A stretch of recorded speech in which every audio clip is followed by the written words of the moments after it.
Today we are launching ENNHRI's 2021 Rule of Law Report. ENNHRI's members, national human rights institutions, are ideally placed to promote and protect rule of law. They are state-mandated institutions, independent of government, with a broad human rights remit. And since 2020, European NHRIs, through ENNHRI, have been completing an annual reporting process on the situation of rule of law in Europe.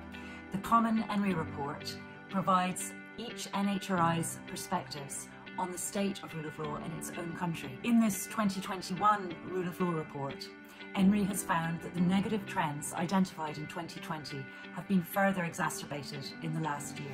Among the key findings, we show that there are restrictive laws, practices and attacks against human rights defenders, including NHRIs. It shows increasing threats, intimidation and harassment targeting journalists, and it shows weakened oversight of government actions, particularly in relation to COVID-19 measures.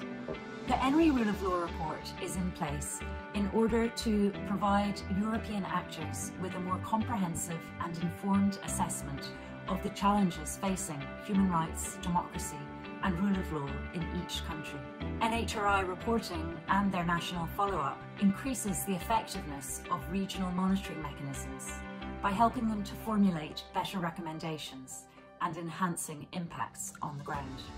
To maximise the impacts of NHRI's engagement, we are also addressing recommendations to European mechanisms, including to prioritise the establishment and strengthening of effective and independent NHRIs in each European state, to facilitate consistent and institutionalised NHRI contributions in European bodies, including NHRI participation in relevant processes, to support NHRIs in country through underlining the NHRI mandate and encouraging state authorities to engage constructively with NHRIs and to follow up on their recommendations.